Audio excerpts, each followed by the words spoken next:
Praise the Lord. ஒரே ஒரு வசனத்தை கூட காண்பித்து கொடுக்கிறேன். சங்கீதம் 132வது அதிகாரம் 14வது வசனம்.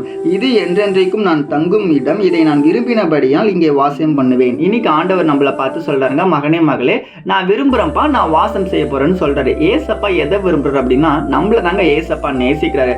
அதுக்காக தான் நமக்காக மரணத்தை ஏற்றுக்கொண்டு நம்ம பாவங்களை அவருடைய ரத்தத்தின் மூலியமா கழுவி ஏசப்பா எனக்கு நமக்கு பரிசுத்தமான ஒரு வாழ்க்கையை கொடுத்துருக்காருங்க. ஏசப்பா சொல்றாரு, மகனே மகளே, நான் உள்ளத்துல தங்க போறேன், நான் உன் மேல வாசம் செய்ய போறேன், நீ என்ன ஐக்கியப்படுற ஒரு பிள்ளையா ஏற்றுக்கொள்ளுன்னு சொல்லி இன்னைக்கு ஆண்டவர் நம்மள பார்த்து தான் சொல்றாரு. ஏசப்பாவோட கூட ஐக்கியப்படணும் அப்படின்னா நம்ம உள்ளத்தை ஏசப்பாக்கு நம்ம ஃபர்ஸ்ட் கொடுக்கணுங்க.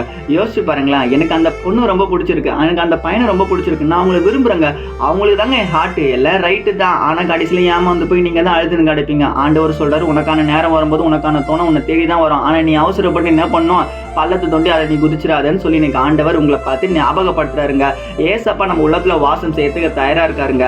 ஏதோ வாசற்படிங்கிட்டு கதவை தட்டுறேன், ஒரு கதவை தட்டினா அவங்க கிட்ட போய் நான் வாசம் செய்வோம், அவன் வாழ்க்கையை மாத்துவேன்னு சொல்றாரு. இன்னைக்கு உங்க வாழ்க்கையை மாத்தணுமா, இருளான உங்க வாழ்க்கை மாறணுமா, உங்க பிரச்சனைல இருந்து நீங்க விடுதலை ஆகணுமா, ரொம்ப நாளா எதிர்பார்க்குற அந்த காரியத்துல இருக்க தடைகள் எல்லாம் விலகணுமா, அற்புதங்கள் உங்க வாழ்க்கை நடக்கணுமா, அப்ப ஏசப்பா சொல்றாரு, மகனே மகளே, உங்க உள்ளத்தை எனக்காக தரையான்ட்டு. ஏசப்பா உங்க உள்ளத்தை கொடுத்து பாருங்க, கண்டிப்பா இன்னைக்கு உங்க வாழ்க்கையில நீங்க ஒரு அற்புதங்களை பார்க்க போறீங்க. விசுவாசிக்கிறீங்கன்னா ஆமேன் போட்டுக்கோங்க. இந்த வார்த்தை அப்படியே உங்க வாழ்க்கையில கிரியை செய்ய நான் விசுவாசிக்கிறேங்க. God bless you. ஆமென்.